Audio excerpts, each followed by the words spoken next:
Gaya nga ng sabi ng isang kasabihan, ang tanging bagay na hindi nagbabago ay ang pagbabago. Patuloy tayong tumutuklas ng mga bagong kaalaman at mga pamamaraang makatutulong at makapagpapagaan ng ating pamumuhay sa mundong ating ginagalawan. Patuloy nating binabago ang ating lipunan at ang ating mga sarili bilang tao. Subalit, sa isang banda, maaari natin sabihing ang bawat henerasyong namuhay ay may pagkakatulad sa isa't isa sa kanilang mga interes bilang tao. Ngayong gabi, samahin niyo ang aming grupo upang tuklasin at unawain ang Selfie Generation. Natural sa bawat tao ang pagnanais na makapag-iwan ng makabuluhang pamana para sa susunod na henerasyon sa anumang larangan. Isang mabisang paraan ay ang mga larawan. Simula nang maimbento ni George Eastman ang Kodak camera noong 1888, nagawa ng taong mas malinaw na ipakita ang kanyang naging buhay sa mga parating pa lamang na salinlahi. Sa patuloy at tila walang katapusang modernisasyon at pagbabago, nagawa ng tao na ilagay sa kanyang mga palad ang kakayahang ipakita at ipakilala sa buong mundo ang kanyang sarili sa paraang nais niya.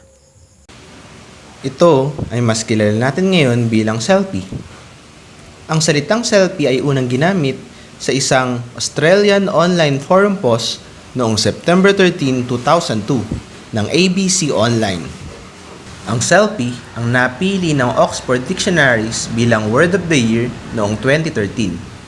Ang selfie ay ang simpleng pagkuha ng sariling larawan gamit ang smartphone, ang camera, o ang webcam at kadalas ay ini-upload sa social networking sites. Okay, magandang hapon po. Nandito po tayo ngayon sa BPSU Balanga Campus para pulsuhan ang ating mga kapwa mag-aaral at mga guro sa ating paaralan tungkol sa kanilang pananaw, tungkol sa selfie at selfie generation. Tara guys! Nakasama natin former gov ng OED. So, sir, sa tanong lang, ambush lang naman kasi ito. Ano pong masasabi ninyo na selfie generation na raw po tayo ngayon? Sa palagay ko po ako, dahil po marami na pong kabataan yung nagpo-post sa internet na kanilang mga picture na selfie. Tulad po ng mga henerasyon namin ngayon na madalas pong gumagamit po ang social networking site na Facebook. Doon po namin na ipapahayag yung aming mga sarili at saloobin sa mga picture na pinopost po namin. Okay, so sa inyo, positive, okay yun? Para sa akin, okay siya, pero meron din siya mga negative na side. Katulad nga nangyari sa balita nung nagsaselfie yung isang bata tapos nalaglag daw sa hagdanan. So, merong negative din yung pag-selfie natin pag hindi natin ito nilagay sa tamang lugar. Okay. Tayo ngayon, guys, kasama natin ang nanalong mutya ng Peninsula. Okay, from COED. Wala akong load, makikita ka. Halika naman. Okay, sige. So, ma'am, congrats nga pala, nanalo ka na mutya ng Peninsula. Okay. So, pala yung maganda na yun, no? Akala ko talaga, sige, well, nagsasend ka po ba? Opo, madalas. Okay, so, yung mga pictures mo, saan pina-upload? Sa, edit po. Siyempre naman. Okay, so, anong masasabi mo sa pananaw ng mga experts natin ngayon na masyado raw self-centered or narcissistic na yung generation natin dahil sa selfie and everything? Hindi naman po yun masama or parang lang po yun, parang depende naman po sa tao yung kung gusto nila mag-selfie or ano pa man po. Hindi natin sila mapipigilan kasi ayun nga po yung nauuso at ang mga kabataan alam naman po natin na mahilig sila sumabay sa uso. Okay, so para sa'yo, positive pa rin naman yung Yeah, positive po. Okay, ang ganda ng sagot mo. At dahil dyan, mag-selfie muna siguro tayo, no? Okay. And...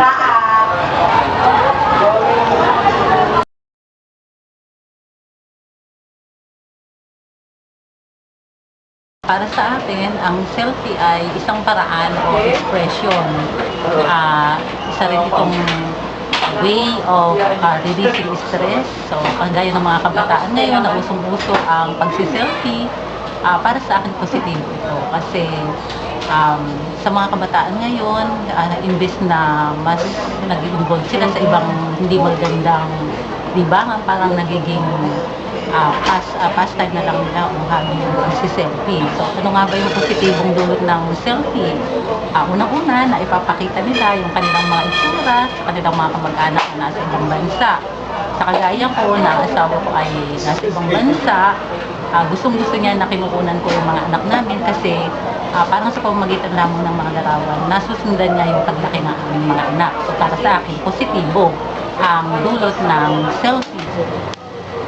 Selfie is self-promotion, self-discovery, self-appreciation. But when it is overused, the practice of selfie can give negative effects. Like, for example, it can enhance selfishness. Like, you only think of yourself and you are going to do everything just to glorify yourself. Okay. And another negative effect of selfie is it may lead to danger, physical danger. Aksidenteng nabaril ng isang binatilyo ang kanyang sarili matapos na mag-selfie, hawak ang isang baril, imbis na kamera po ang mapindot, nakalabit niya ang gatilyo ng baril. Pero ang hilig na ito ang nagdala sa kanya ng kapahamakan. Kwento ng kanyang ina na si Aling Feni. Noong Hunyo, nag-selfie si Vince habang may hawak na baril na pagmamay-ari ng isang kaanak. Siguro, imbis na yung cellphone ng... Negative effect is psychological. It can lead to addiction that with the intention of really presenting oneself in the best picture or the best angle, there is always the intention of elevating the taste. Like from one try, you try another one until it becomes an addiction, and maybe it will graduate into neurosis and then psychosis, and then to the worst effect of that. At isa sa mga aminadong mahilig mag-selfie, walang iba kundi ang nagwaging Miss Intramurals 2014, isang second-year student mula sa CBA, ang nag-iisang crush ng bayan, Miss Cleo Margaret Malyari. 2, 1, go! Ang selfie, ano nga ba ang selfie? Yung selfie kasi parang, di ba sa uso ngayon, parang bigla na lang umalingaw yung salitang selfie bilang term sa isang picture na close up mo, sarili mo using your camera, your phones, kung ano man. Bigla na lang. Pwede naman kasi ang selfie is, yung iba, karamihan, bakit kaya medyo antay yung iba. Pero kung titingnan natin, ang selfie, pwede rin namang magpakita ng awareness sa paligid natin.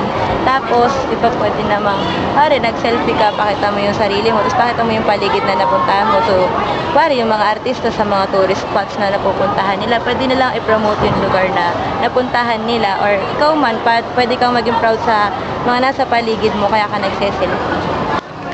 Yung selfie, meron siyang, pwede naman, di ba, sabi ko kanina, the positive sides of selfie, yung points na yun. Tulad nung isa sa na-attendan kong workshop, as I remember, ang sabi doon, ang selfie nga, hindi lang siya pang self-awareness, kundi pwede mong express ang sarili mo sa mga points na gusto mong ipaalam or ipaintindi sa mga makakakita nun. Yung the background, yung surroundings, yung ikaw mismo sa sarili mo, you have something to say, kaya gusto mong ipakita, kahit sa picture man lang, what can't be heard must be seen, parang ganon. Tapos, the other thing is, tulad nung kahapon nga rin, yung hashtag capturing compassion, ayun nga, yung compassion mo sa yung mga bagay-bagay, pwede rin naman yan. Yung mga, tulad na lang ngayon, pag nag-selfie, maraming hashtags. Pwede kang mag-hashtags ng positive sides. Hindi lang yung for publicity man lang na parang maging famous ka sa FB. Yung ganun lang. Tapos another, pwede ring positive side ng selfie Yung kunwari, tulad nga nung pageant, nung nagdaos ng pageant, yung ano, yung pagiging, sabihin natin yung term nga nila, ika is famous daw. Ano, yung nakatulong din yung pagsa-selfie mo bilang makilala ka sa FB, tapos nakatulong sa yung contest na pagpapalike sa FB. Parang ganun yung pro side niya. Hindi naman laging negative na ganun-ganun na lang siya. Ang selfie, bilang ako, isang representative na rin siguro ng students as I consider myself dahil nanalo ako nung pageant, yung Miss Intramuros 2014, masasabi ko na para sa akin, okay ang selfie. Kung pagsiselfie lang daw ang pag-uusapan, ay tiyak na walang tatalo sa kanya. Sa bawat kilos at galaw, kasabay ang click ng kamera. Kaya naman, nabansagan na siya ng kanyang mga classmate na Selfie Lord. Kaya ngayon, pakinggan naman natin kung ano ang masasabi ni Miss Abby Cabero, isang certified selfie-natics. Yung selfie kasi para sa akin, parang sa generation ngayon, parang hobby na lang siya. Parang kumbaga, eto na yung way para mabuo yung araw. Kumbaga, sa generation na ngayon, sa generation ng tulad ko, sa age ko, parang ito na yung parang nagbibigay ng happiness. Parang hindi mabubuo yung araw mo kapag walang selfie. Pagka, halimbawa, kasi pag nagsiselfie ka, parang mayroong nasasatisfy sa katawan mo or sa utak mo. Basta, kapag nagsiselfie, iba kasi yung feeling. Parang, dahil ngayon uso na yung selfie, parang everyday na siyang ginagawa. Hindi na siya, kumbaga tulad ng dati, parang magsiselfie ka lang or magpipicture ka pag may mahalaga. Pero ngayon, kumbaga, parang kung ano yung itsura mo, i-document mo na siya. Personal benefit sa akin ng selfie. Una, syempre, yun nga, parang kapag nakikita ko kasi yung mga friends ko sa Facebook na nagpo-post din sila, parang gusto ko rin gumaya. Tapos, kapag kasi nagpo-post ka ng selfie mo sa Facebook or Instagram, parang yung araw mo kasi, parang yung araw ko kasi nabubuo, parang yun nga, documentation siya ng buong araw mo. Kahit kung halimbawa, simpleng naka-uniform ka lang, tapos iba-iba kasi itsura. Yun kasi na-feel ko, parang iba-iba yung itsura mo araw-araw. May time na maganda ka, may time na parang hindi ka super maganda. Tapos kapag nagsiselfie ka kasi, dun mo makikita yung saan yung right angle mo. Kumbaga ako, sabihin ko naman, di naman ako kagandahan. Pero, di ba, kapag kasi nagsiselfie ka, dun ko nahanap kung saang angle ba ako maganda. So, pagka pinopost ko siya sa Facebook, maraming nagla-likes. Then, parang nakakatuwa sa feeling na, hindi, kahit walang likes, okay lang. Yung ma-post ko lang, yung makita ko lang yung right angle ko. Yun na yung isang parang benefit sa akin ng selfie. Tapos, another benefit na sa tingin ko bakit ako nagsiselfie. Kasi talagang, sa panahon ngayon, kailangan na yung selfie eh. Kumbaga, bilang teenager, nabibilang ka sa Generation Y, parang yung selfie, parang normal na lang siya. Parang, para sa akin, pag hindi ako nag-selfie, hindi ako in. Kumbaga, parang gusto ko lang maging in. Gusto ko malaman kung ano yung mga trends. Yun. Maging part ako ng mga kabataan or mga ka-age ko na mahilig mag-selfie. Tapos, iba't ibang angles. Kahit nga yung pag-selfie ka, may hawak ka lang na pagkain or yung kahit anong bagay. Pag kasi, kumbaga pagka na-picturean mo yung sarili mo, kasama yung bagay na yun, parang malaking part na siya ng buong araw mo na may remembrance. Yun. Ako si Abby, third year BSBA student, business manager ng College of Business and Accountancy, and certified selfie lord. Ngayong gabi, ating natunghayan ng mga bagay-bagay sa ating lipunan. Ang mga in sa mga syudad at bayan-bayan. Ang mga trending sa mga kabataan. Selfie, simpleng salita, iba't ibang tao, iba't ibang pakahulugan. Mula sa isang larawan hanggang sa malalim na pagpapakilala ng ating sarili, naway magamit natin ang selfie sa gawang mabuti.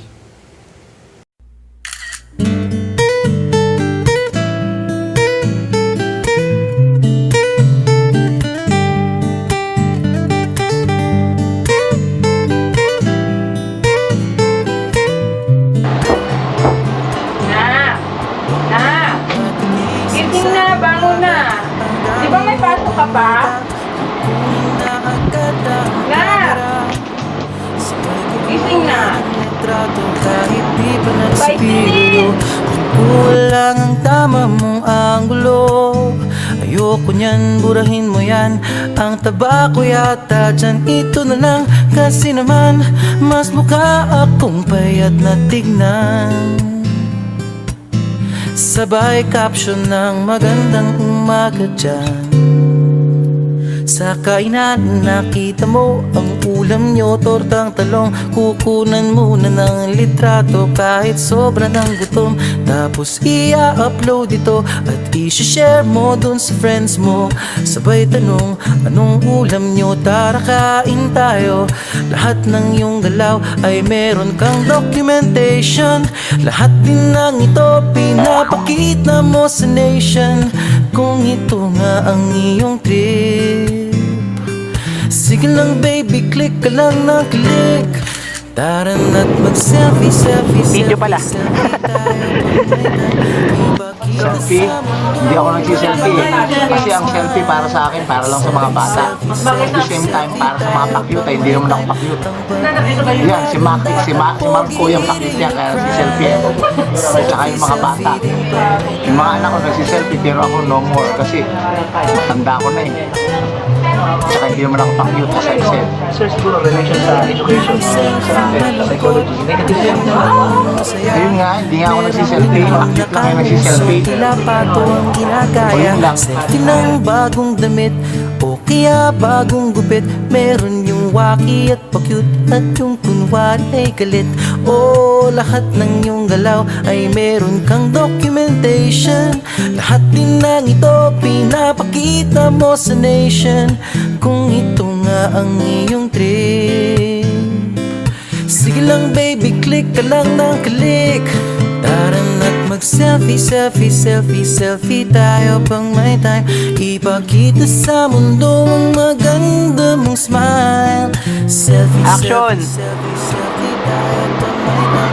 Ang pagiging maganda at pogi. Gising ka na. Papasok ka pa, diba? Selfie, selfie, din pag may time. Na. 5 minutes. Oh, di mo kailangan ang approval ng iba upang malaman mong ika'y maganda. Ang mahalaga ay komportable ka sa kung anong meron ka. Ang ganda mo ay nag-iisa. Kaya sige na, mag-selfie, selfie, selfie, selfie tayo pang may time. Ipakita sa mundo ang maganda mong smile. Selfie, selfie, selfie, selfie tayo pag may time.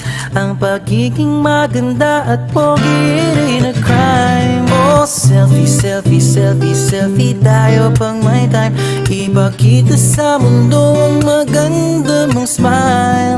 Selfie, selfie, selfie, selfie tayo pang may time. Ang pagiging maganda at pogi rin na crime. Selfie, selfie din pag may time. Selfie, selfie din pag may time. Selfie, selfie din pag may time.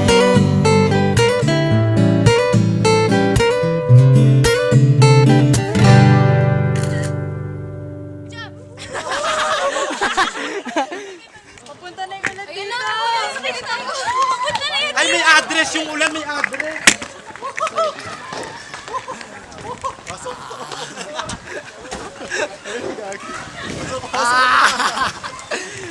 Pasok na.